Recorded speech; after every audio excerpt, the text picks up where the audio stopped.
Continuación de la parte cuarta del primer tema. La escultura de la corte. Las imágenes de los principales personajes de la corte presentan estereotipadas las fracciones del rostro, las cuales en ocasiones evocan los rasgos de los personajes regios. Pero dentro del extenso repertorio no faltan las obras que intentan individualizar el personaje presentado.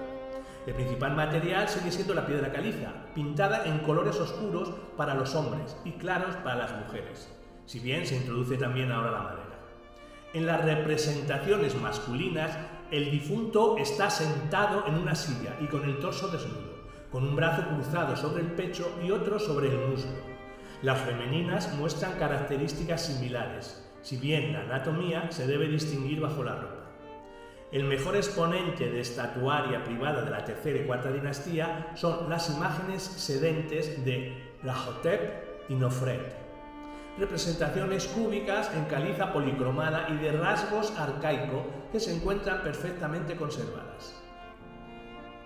Las estatuas de la quinta y sexta dinastía destilan mayor naturalidad y humanidad y están hechas sobre todo en piedras blandas y madera. De la quinta dinastía destacan las dos grandes estatuas de Ranofet en caliza pintada y que muestran a este alto funcionario apareciendo la gran losa que le respalda, aunque el atuendo y el pelo son diferentes entre sí. Una de las representaciones más significativas y populares del periodo es la del alto funcionario sentado con las piernas cruzadas escribiendo. Las más famosas son las del escriba sentado del Museo del Louvre y el escriba sentado del Museo del Cairo, este último provisto de peluca. Ambos destacan por el interés del escultor por vaciar lo más posible el espacio de piedra, comprendido entre los brazos y el tronco. En esta misma etapa aparecen esculturas en madera, material que posibilita su realización por partes y por tanto una mayor libertad compositiva. La mayoría estaban cubiertas de yeso pintado y muestran el personaje en pie en actitud de andar. Destaca la imagen del dignatario Copper, más conocida como el alcalde del pueblo, muy naturalista y realista. Además, es posible encontrar imágenes colectivas que constituyen auténticos retratos familiares. Destaca el grupo del enano Sebneb y su familia, de la sexta dinastía, en la que el escultor integra a los personajes en una inusual composición.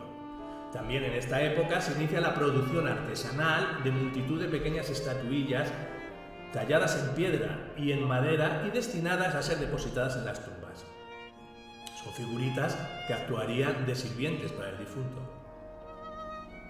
A continuación hablemos sobre las imágenes para la eternidad y los relieves de las tumbas. Las imágenes en relieve son parte imprescindible de la comprensión y los monumentos arquitectónicos, de modo que hay una compleja interacción entre las diversas modalidades de representación figurativa y los soportes arquitectónicos para las que fueron creadas. Las dimensiones, el tipo y la postura de las figuras seguían pautas establecidas según el tipo de edificio en el que se encontrasen y su importancia. Es ahora cuando se desarrolla notablemente el relieve, al emplearse más masivamente para decorar las paredes de los numerosos templos y tumbas, de tal forma que la arquitectura pasa a ser mero soporte. La evolución de la técnica. ¿Cómo evolucionó la técnica en esa época? Al igual que las imágenes exentas, los relieves eran obras colectivas, a cargo de muchos artesanos. No sería durante la quinta y sexta dinastía que los relieves adquirieran sus formas definitivas. Desde el punto de vista técnico, el pintor primero trazaba la silueta sobre el muro y luego el escultor las tallaba en relieve, para lo cual eliminaba las partes de piedra que no formasen parte del relieve. Tras él, un maestro escultor las pulía y acababa, dejando los relieves listos para ser coloreados.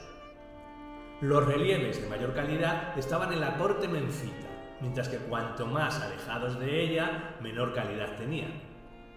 La modalidad de relieve plano estaba destinada a decorar los oscuros ambientes interiores de los templos y de las tumbas, mientras que en exteriores se usaba la variante conocida como de relieve rehundido.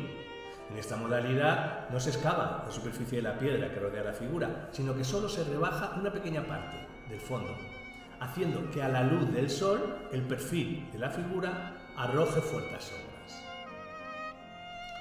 Escenas y temas: el poder real, la religión y la vida privada. Las iconografías son muy variadas, destacando los temas regios.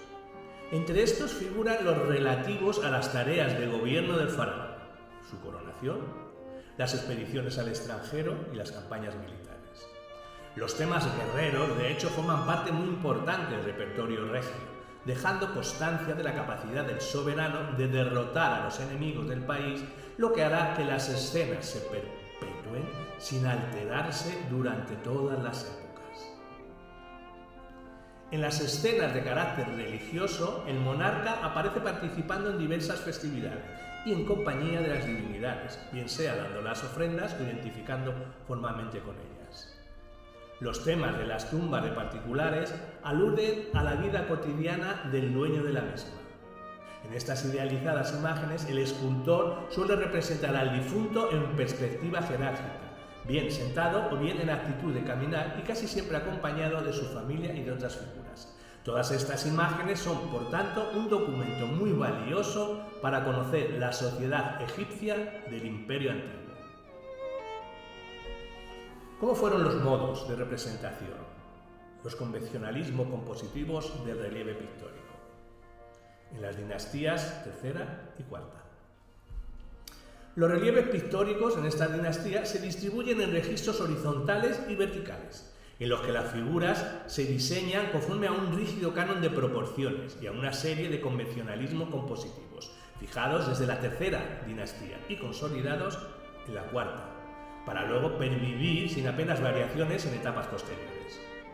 Entre las normas más frecuentes figura el hecho de que los personajes más importantes son ejecutados a un espacio mayor al del resto de personajes. En la plasmación del cuerpo, la cabeza, la pelvis y las piernas han de colocarse de perfil, mientras que el tórax y ojos lo hacen de frente, creando como resultado una figura anatómicamente imposible, pero a la que no se le resta realismo.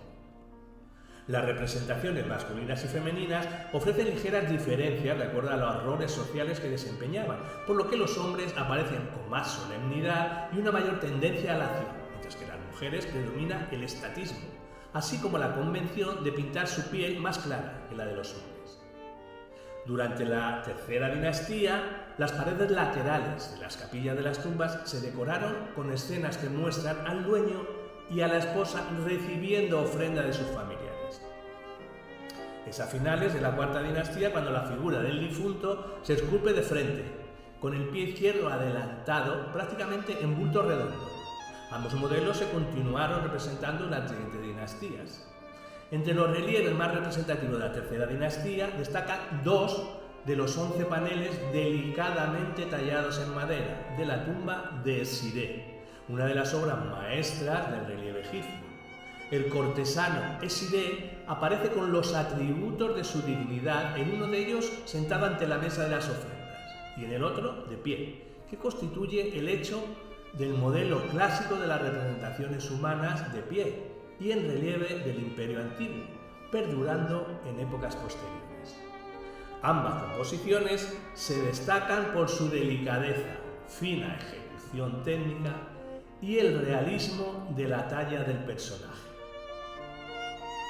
Los relieves pictóricos de las dinastías quinta a sexta ofrecen una mayor libertad compositiva y la misma calidad que las anteriores, además de una mayor variedad temática.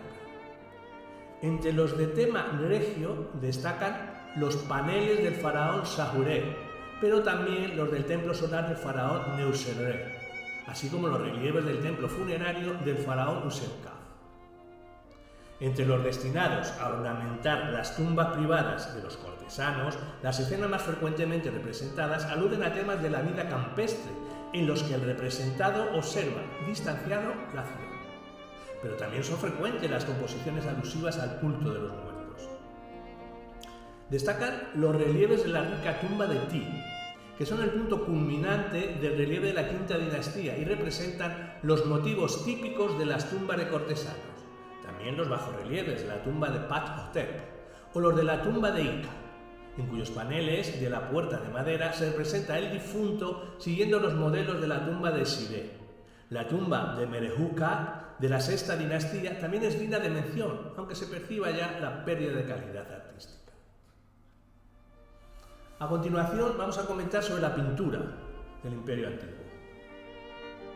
El color cubría no solo los edificios, sino también las esculturas exentas, los bajorrelieves y los objetos pertenecientes a las denominadas artes decorativas.